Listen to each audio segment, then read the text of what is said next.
I think you're muted. Yeah, I think we are ready to go.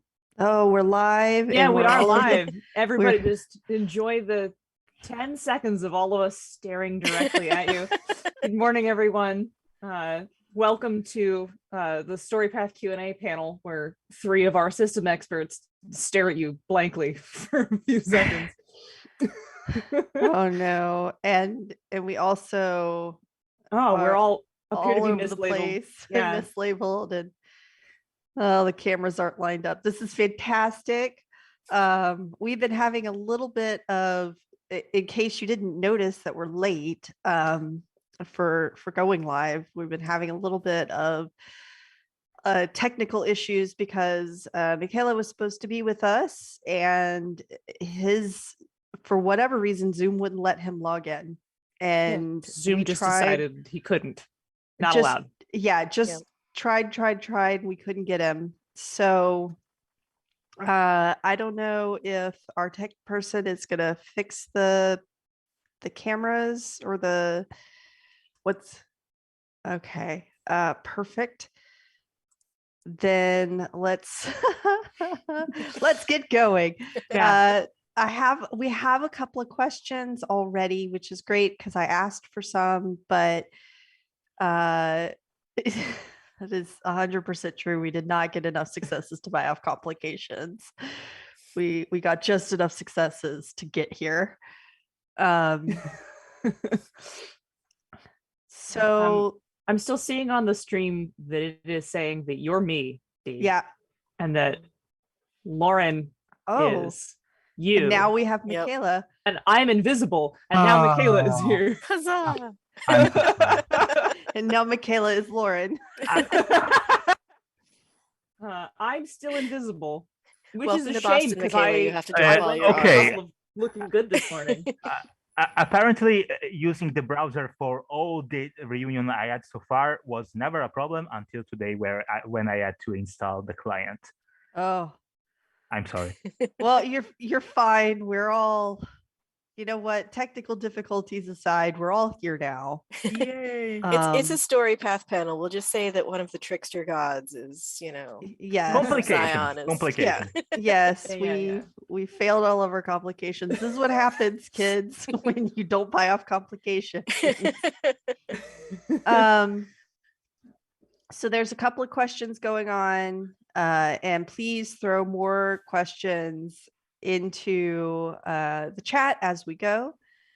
But we've got from Neil, Thanks, Bert Neil. Neil, asking, where do we see Storypath going in future iterations? Less attributes, bigger paths, more detailed edges, or more narrative widgets?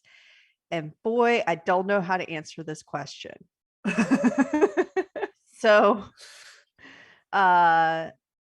not because I don't know how to answer it, but because I'm not sure if I'm allowed to talk about things we have moving in the future, because nobody told me I could.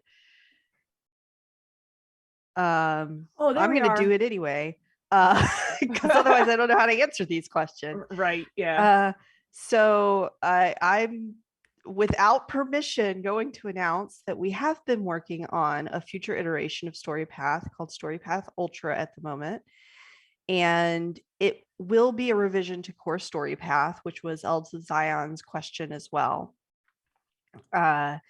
So I can't talk too much about it because I don't want to get yelled at by Rich later, because I will 100% get yelled at by Rich later if I don't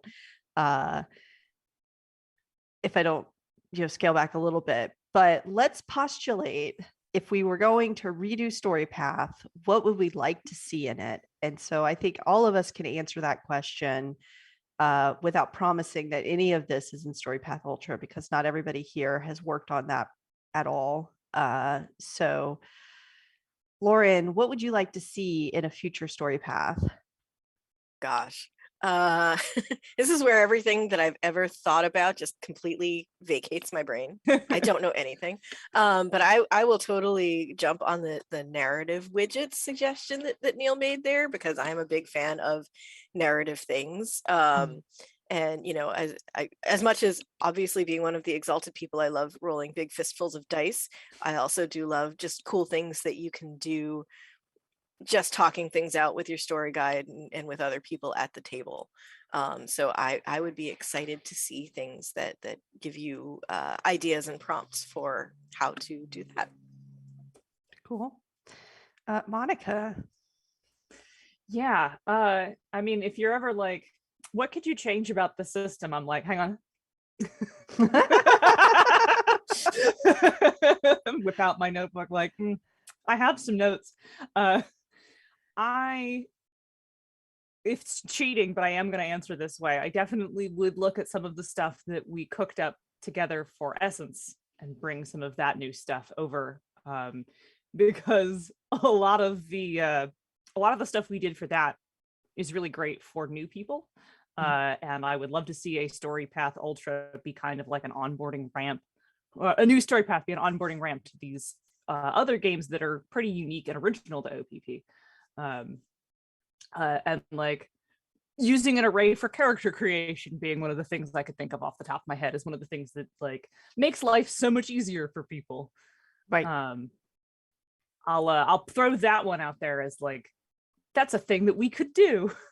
Could tie that into paths. Yeah, you could totally tie it into paths. And more path mechanical tech, for lack of a better word, would be cool to see with paths. Maybe some more innovation on how they work, maybe in the vein of Nemesis paths from Assassins, which if you aren't familiar, in Assassins, you can replace any of your normal starting paths with a Nemesis path, who is literally a person in your life who makes things difficult, but they function basically otherwise like a path. So it has a positive benefit too, with the fun narrative payoff of a rival who will show up to thwart you at any time. Right. Yeah.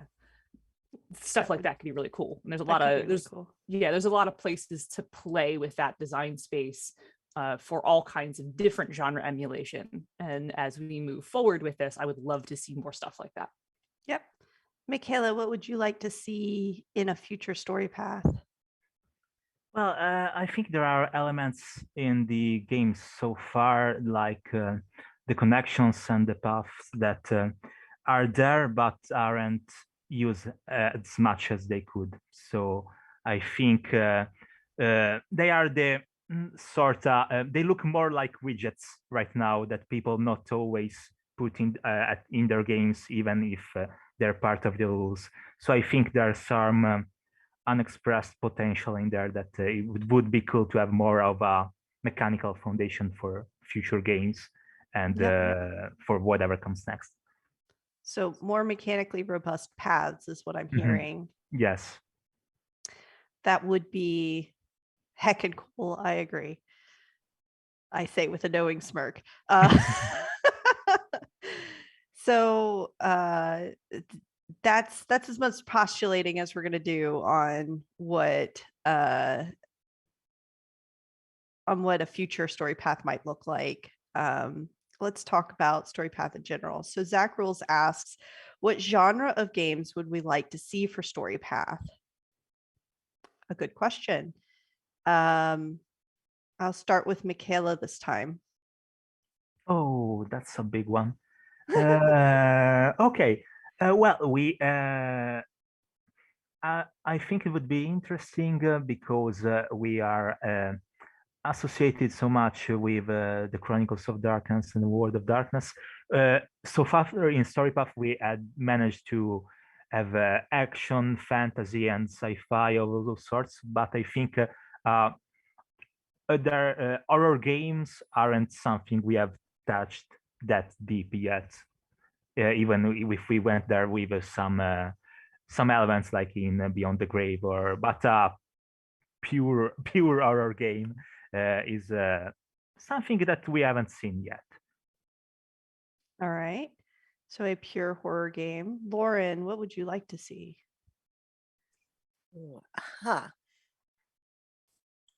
I think, and again, I think, Michele, you're right that they came from touches on a lot of different genres, but I really dig the procedural and intrigue aspects of Storypath. So I think maybe something sort of on the mystery side would be Yeah. pretty cool. Something that takes advantage of that. Cool. And Monica. Is it well? Is it cheating to be like, I totally would like to see an adventure fantasy style story? No, that's Yeah. not cheating. That would be that would really be really cool. cool. Yeah. Yeah. Like a, I don't want to say D&D, but I'm going to like a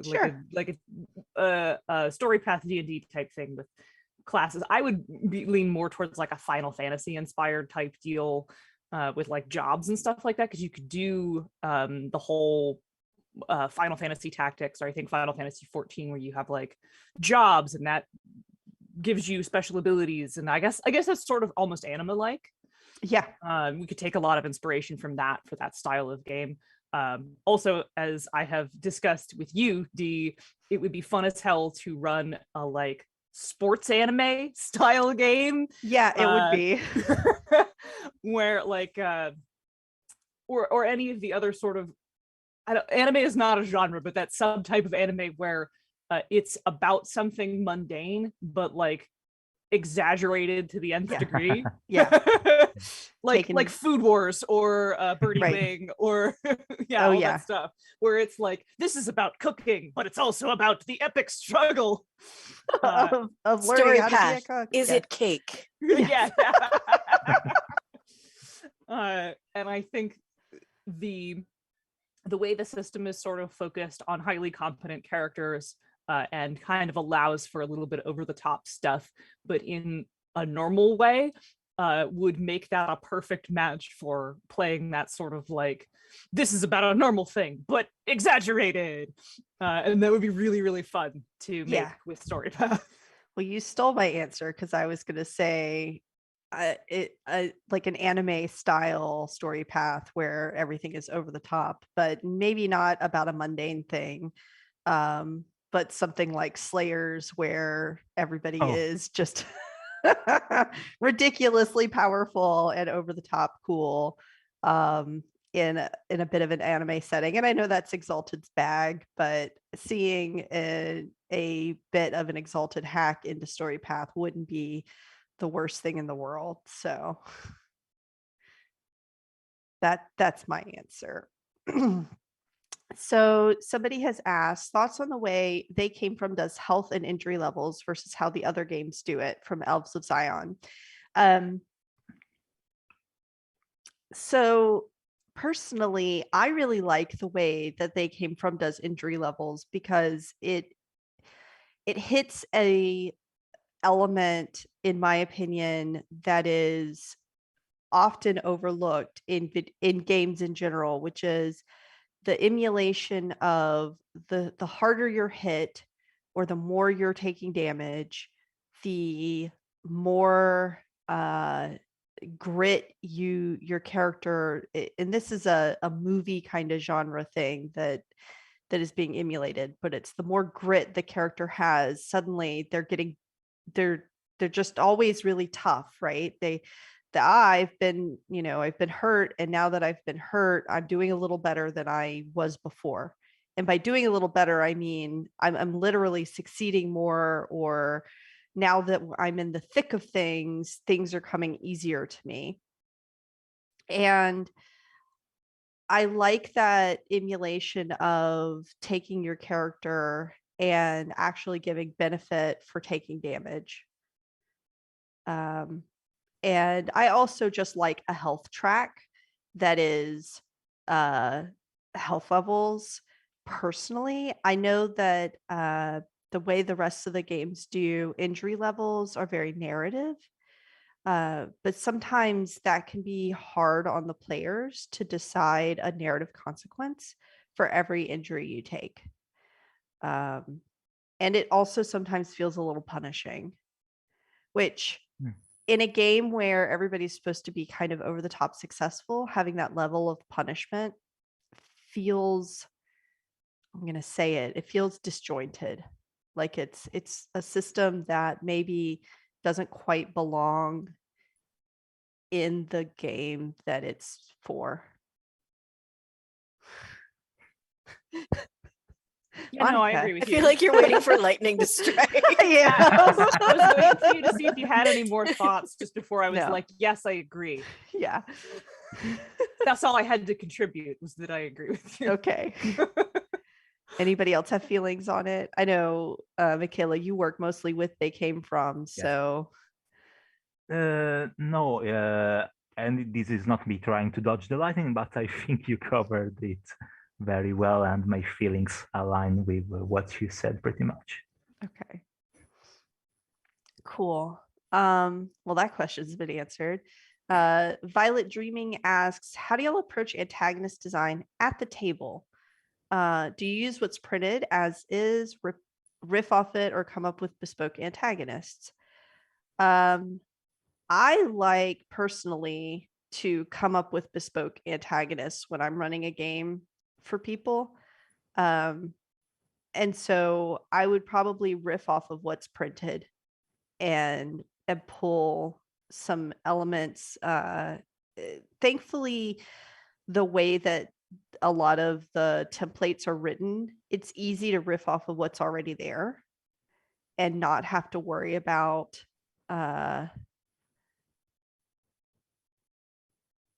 what am I thinking? I don't even know. I'm not having to worry too terribly much about balance to riff off of what's already there. Changing out quality or changing out a power isn't going to totally mess everything up. But that's me personally. I also like to play fast and loose with my antagonists. So defense and health and all those kind of things are just merely suggestions for me. Not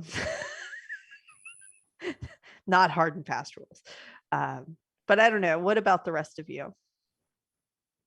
Lauren. I like how Scion actually gives you suggestions in some of the antagonists where here's this character, this antagonist type, and here are some, variations on it you might use. And I think that it gives you sort of a good foundation for riffing a little bit. I totally agree that playing a little bit fast and loose with the certain numbers, because there's always that person who's going to just have that spectacular role at the moment. You as a story guide do not need them to just destroy the person that they're fighting, because you've got a little bit more story. So Right. yeah, I'm always ready to throw in a couple extra health levels or an ability that they can just sort of pull out of their pocket that Yeah. And I think that Storypath works really well with that, just kind of going with it. We've got dramatic editing, so that's a totally plausible thing that you can play with too. Right. Michaela, I'd love to hear your answer on that, because I know that They Came From uses. Does it differently? Yes. Yeah. It takes a different approach from the templates you find in Scion and in the Trinity Continuum, and goes for more defined often characters. So, but it's a different choice. But we take also the lessons from the other. So you have. I like taking some entries from books around as a foundation to use basically as unofficial templates around my.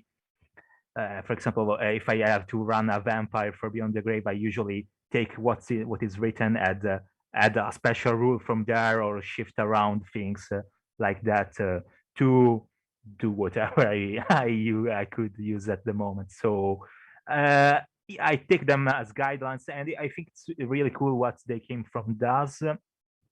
But it's I think both approaches have their strengths, and the way I do it is basically take what what I think works from the one side and when the other, and when I sit at a table, do a mixture of both. Right. That makes sense. And yeah, I think the idea that whatever character antagonist you have,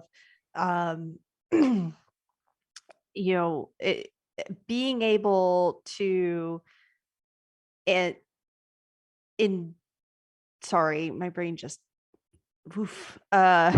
being able to move things around or I guess kind of riff off of what's already there is an important part of Storypath that, especially for antagonist design, we want your antagonists to feel like something that, they're memorable at the table when you're story guiding and your players are enjoying them. So being able to change things out, having them be kind of flexible in that way is really important for all of the Storypath games, not just the ones, even the They Came From games that have a more prescribed antagonist set. We want you to be able to feel like you can move things around, change things up to fit your table. Yeah, an example I use often is when we wrote Cyclops Escape, which does fantasy. So I don't want to, for example, to have an Hydra there that feels like you roll and 2d6 Hydras and see how many you meet there. I wanted those encounters to be memorable and you also something you could customize with, which is a strength of the Storypath for sure. Right. Yeah. All right. We have from Violet Dreaming another question. What do you think is the best approach? My opinion on Antagonist, Danielle? Oh, sorry, Monica. Monica. Oh no, I'm so sorry.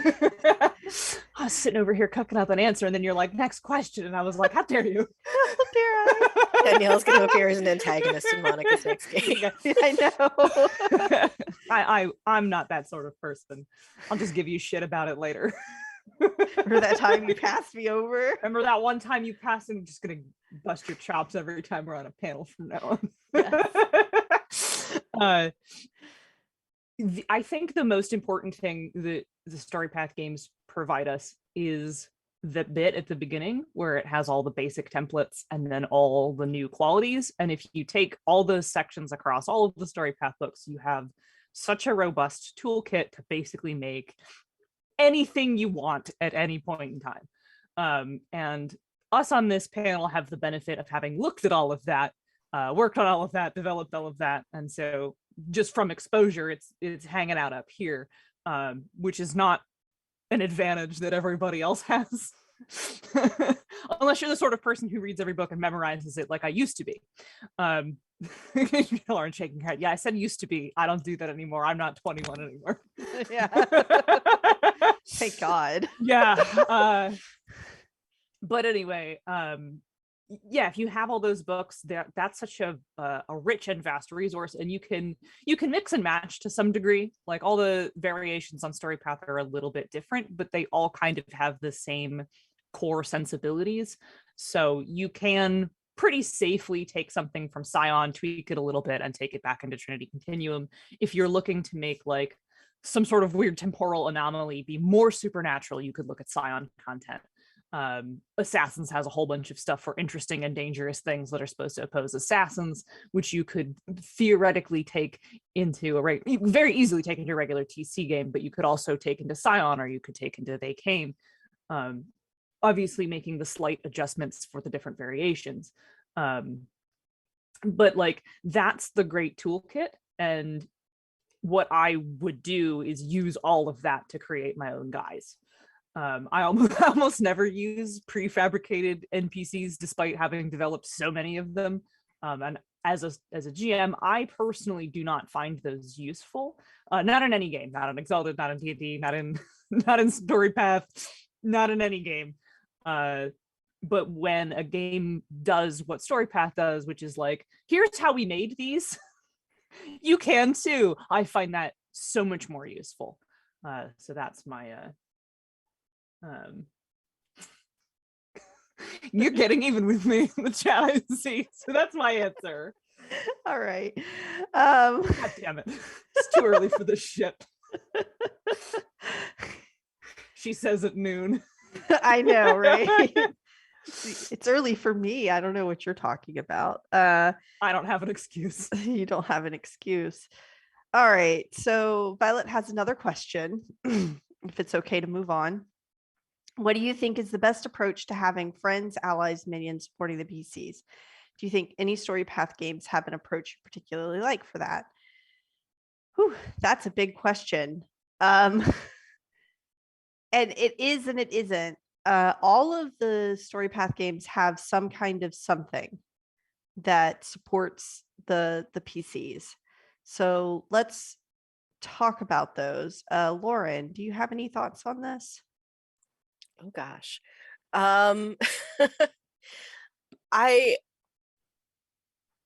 like that there are a couple, I keep going back to the Scion well because I was looking at Scion stuff earlier. But I like that there are certain abilities in Scion that either you have the guides or the followers who are there as part of your character, but also sometimes some of the powers let you call people in, and you happen to have somebody nearby who can be there and help you out in some way. And I think that's really a cool way to do it, that instead of having to scramble to find somebody, it's sort of just a given that the way that your life has gone, the way that your purviews work, whatever you need is there. And I just dig having that as just a given. Okay. Yeah, I like that too. Michele, I don't know how They Came From games handle followers or other like contacts, yes, but like followers and allies. They do that in a very different way from the others, because followers and such aren't something you'll find across that They Came From. There are some tropes here and there that allow you to call scale 1 creatures from the Antagonist chapter 12, but the way They Came From does that is more through cinematics.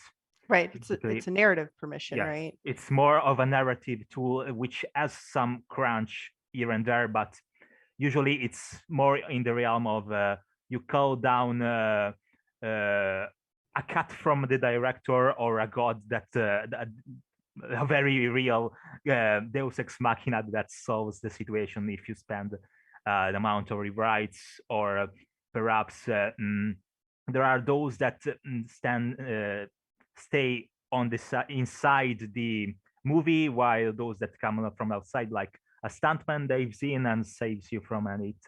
So it's more narrative in Right. They Came From. Yeah, which I really like the narrative way that They Came From uses cinematics to bring in extras essentially into into the movie. Which I've always enjoyed that aspect of the They Came From games. Monica.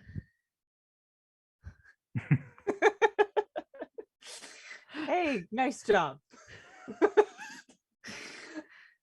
We're talking about allies and followers and minions and stuff like that. I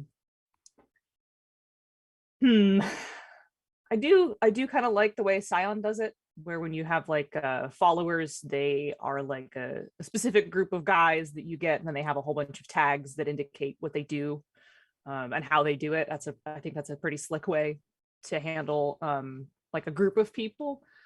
I'm struggling to think of like one of the systems that has a particularly strong framework for having an ally. I feel like that's just a matter of like, that's someone you have from your path, and that and then you just pick a good antagonist template, and that's your buddy, which is simple if not detailed, right? And that's not bad that's simple.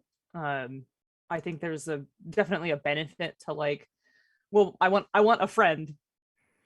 Here you go. It was no trouble for the storyteller to come up with story guide to come up with that.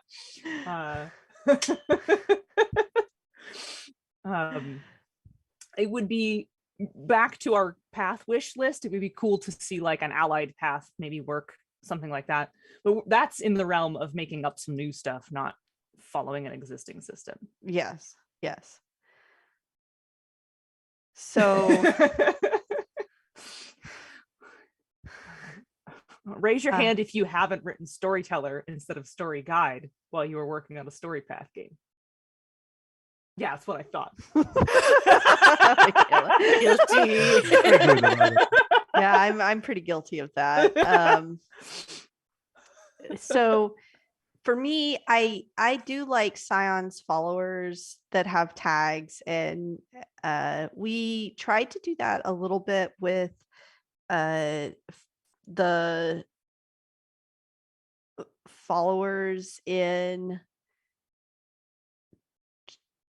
Trinity Continuum a little bit with your ally or your contact that you can get from your path, but I don't think it translated as well as, you know, what Scion eventually ultimately did with followers themselves as like a dot rated background that you get. I have a question for you and maybe for Lauren.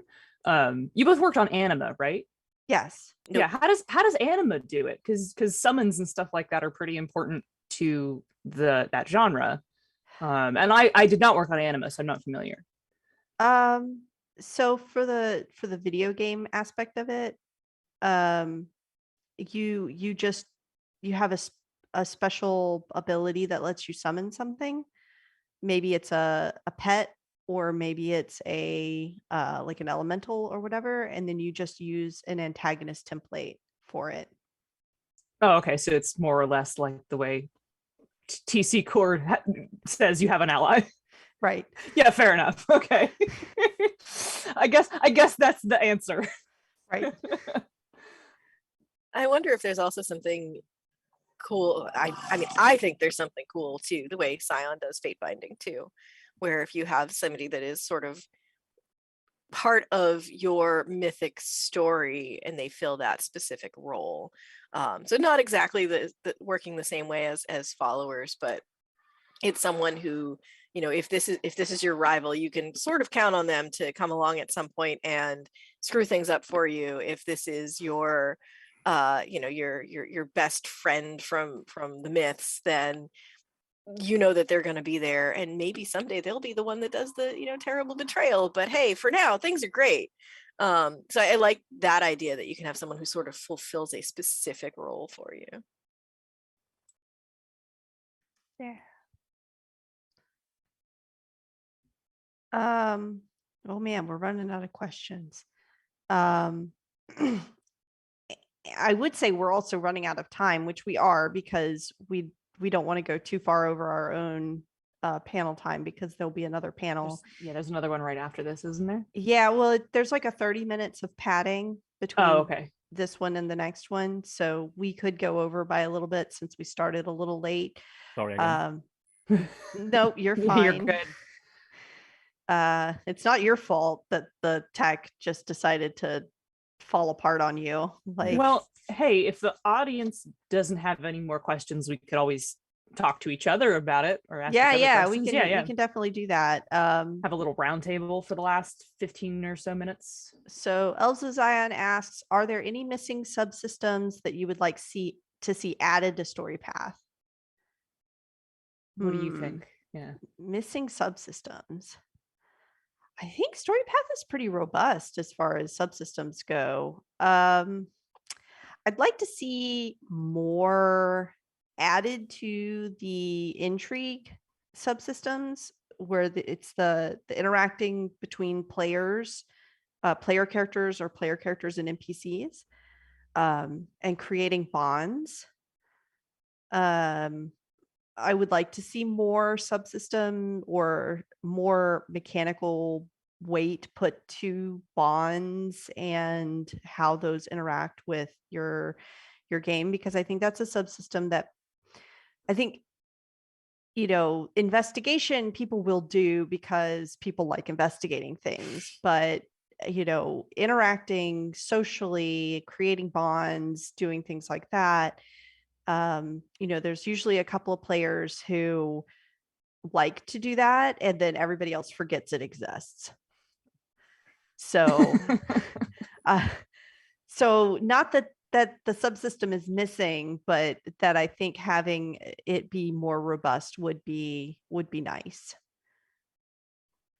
Yeah, I think I agree that I wouldn't add anything new. Like, I don't think we need another area of action, for instance. We have plenty of those. 3 and like kind of a half is enough, because action adventure is sort of 2 parts. Right. 1 part's fighting and 1 part's doing other things that are exciting and physical. Right. So we kind of have 3.5 areas of action. But like you said, turning the dials on those would be more interesting. And I actually think Storypath's combat is pretty fucking solid, as are the action adventure rules. And so I don't actually think we need to layer anything on there. If anything, I can think of things we could smush together to make more streamlined. Right. The opposite of that. But as far as intrigue goes, I completely agree with you that I would like to see more rules for bonds.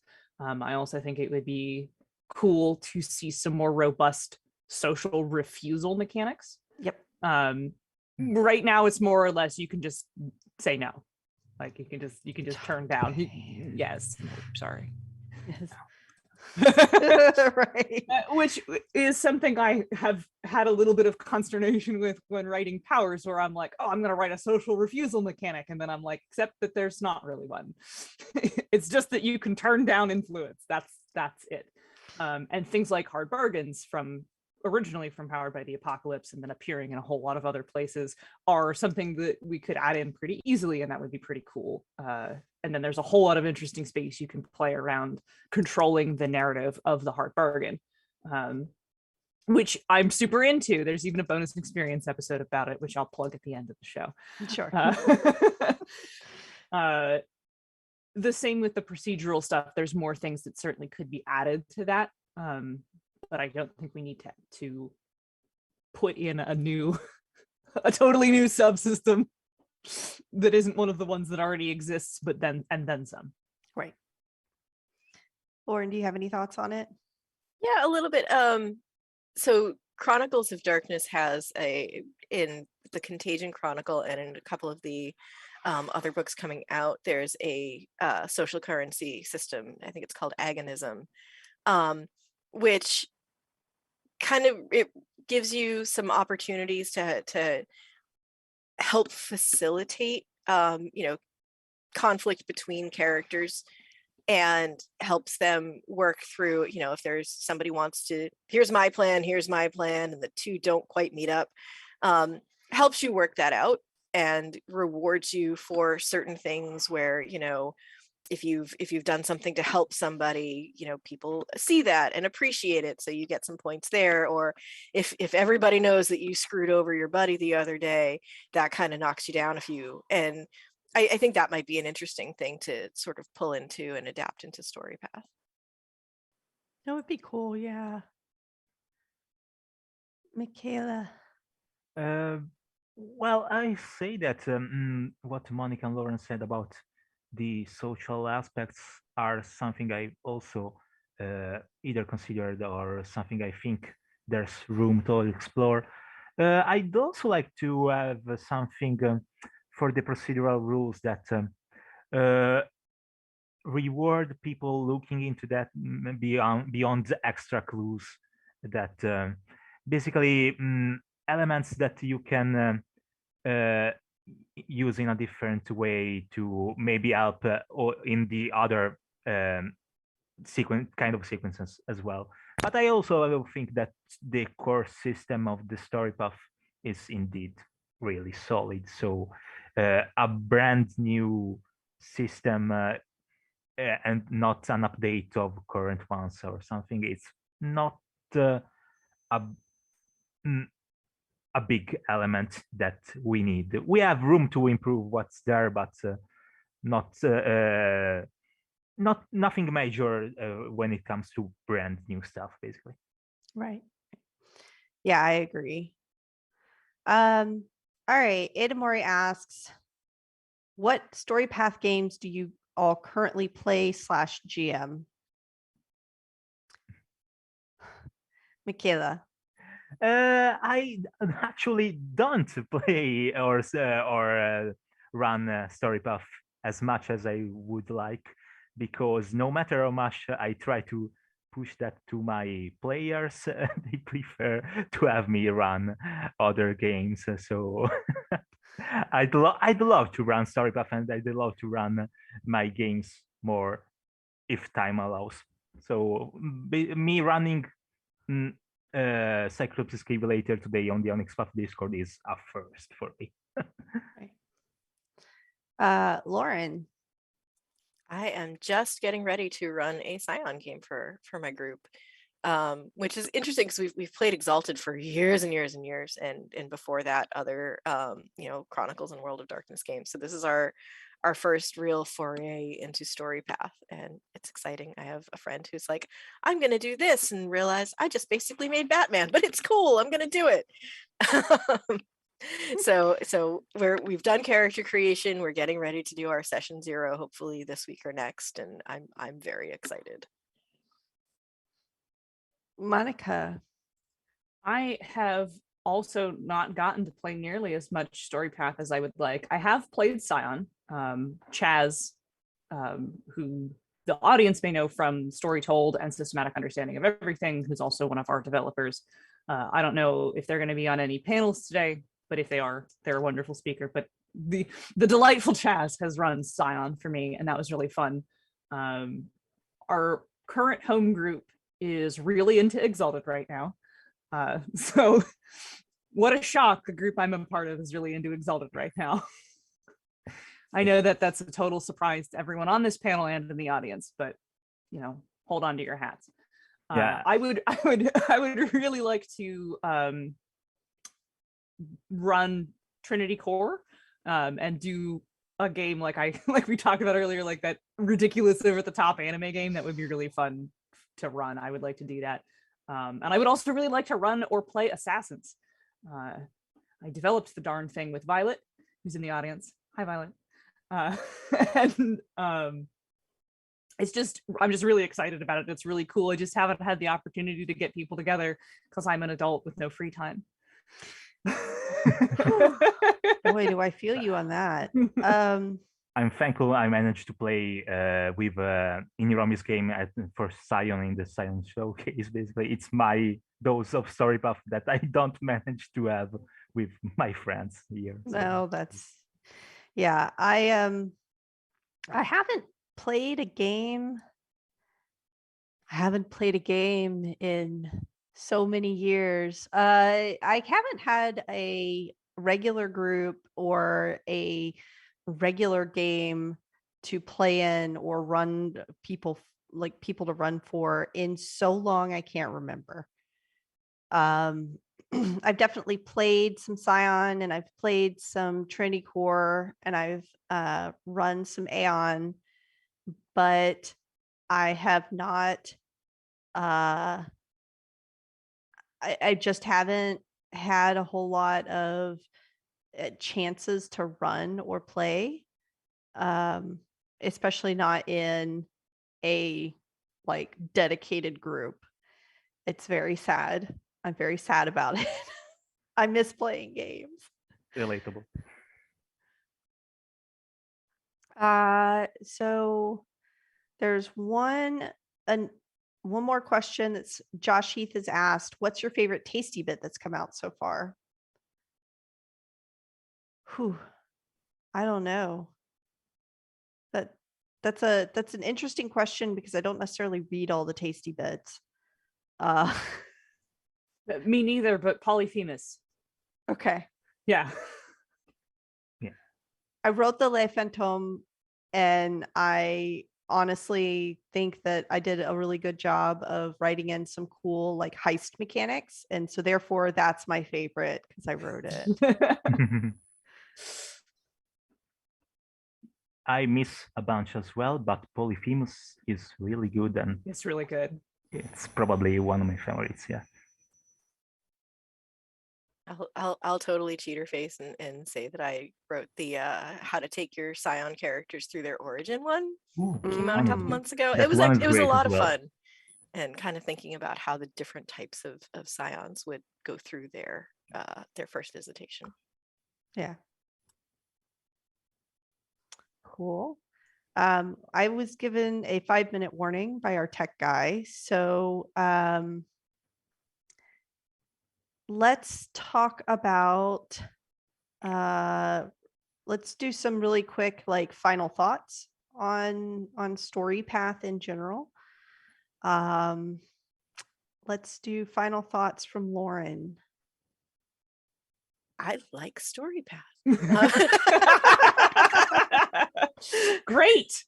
Yes, nailed it.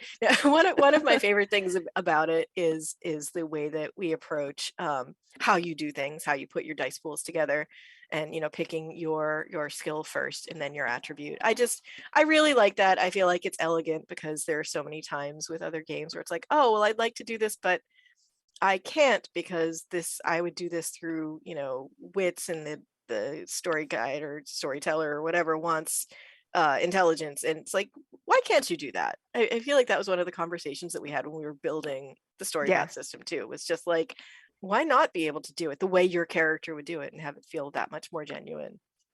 Right. Monica, Hmm. do you want me to come back to you? Yeah, come back to me because I gotta like figure out what my final thought on the matter is. All right. Michaela, do you have any final thoughts? They'll echo what Lauren said, because it's a discussion I have often about the strengths of Storypath. It's if your character is good at something and approaches challenges the way they are built, basically, the game rewards you with a chance to succeed and be awesome the way you are, in a sense that other games often rely more on, well, the dice. If you roll badly, there's nothing you can do, but Storypath offers you more support there to for your character to be great the way you imagine them to be. Yeah. I guess I'll go and then we'll hit Monica last. Sure.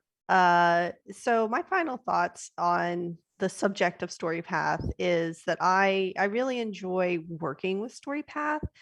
I think, there's some subsystems that are maybe a little underrated that I just love, which are like the complication system and the way enhancements are make your character a over the top guy who can do amazing things. Even the most standard character, an origin scion, which I think is the most standard character you can make, that has the least amount of special powers, even though Trinity talents are supposedly less powered. They have a little more utility. They have a lot more gifts and stuff like that that give them a little more utility than, say, an origin level character. But even that character will have enhancement on things that make them just really good at the things they try to do. And I love that. I love that, I hate failure in games. Not that I don't like failing, if failing is interesting or narratively or dramatic in some way, right? I hate failure that means that nothing happens. And Storypath tries to avoid that by making everybody just capable of succeeding. And then it's how well you succeeded. Did you buy off your complication? Did you have tech issues at the beginning of your panel because of it? And that is narratively interesting to me, and applying stuff like that to your game, like, it's a lot of work to come up with a complication for every time you roll, but we also don't want you rolling for literally everything anyway, because your character should be good enough to do some basic things. So unless failure is dramatically interesting, or there is something dramatically interesting that may happen because you succeeded and didn't buy off a complication, honestly, you shouldn't be rolling. You should just be able to do it. And so I really enjoy the way that Storypath takes the system that it has and makes you just such a good at doing the thing you're trying to do. So I think I formulated my final thought. sure. All right. I think that Storypath and Trinity, especially the Trinity Continuum Core, which is a fantastic little book, which if you don't already own it, and I presume that our audience does, but if you don't, you should get it, is such a perfect little system for doing homebrew. Like the sort of thing that frustrates me eternally are people online who are like, I played this game that doesn't fit D&D and I crammed it into 5th edition, but we didn't actually cram it into 5th edition. We just used some spells and we rolled a D20. When your friends don't let friends do that. Friends hand friends a copy of Trinity Continuum Core Rulebook and say, here, This is a toolkit for you. Yeah. This is what you want to do this with. It's so flexible. It's so easy to use. It's got everything you want. It's got social rules. It's got investigation rules. It's got good fighting rules. It's got things you can use to make classes. You can write your own spells. Here, it's Trinity Continuum. Shut up about 5th edition here. I didn't mean to turn this into a dragging D&D thing, but like, I do think that it's such a good system for making your own content in, and for coming up with your own campaigns, and for being the flexible based system for doing something on your own, that I just want to give everyone a copy and be like, you want to make up your own stuff? Here you go. Here you go. So that's my final answer. I agree with you. Often when I see the Twitter post that's like, so D&D 5th edition, but leverage. And I'm just like, could you play Trinity Continuum instead? Please? Or the game Leverage? Like, Yeah, that's a familiar feel. so excellent. Okay, well, thank you all for coming to the panel and enjoying our whatever it was that we did at the beginning, and and then continuing on. And thank you to all the panelists for being here and for answering questions. And you can see at the bottom of everybody's little nameplate where you can find them on the Twitterverse. And I'm pretty sure that everybody is also on the Onyx Path Discord. So if you want to keep asking us questions, or you come up with a cool question, pop it there, or send us an @ on Twitter, and we'd be happy to engage with you. So thank you all for coming. And I think that's it on our time. So goodbye. Thanks, everyone. Bye, everyone.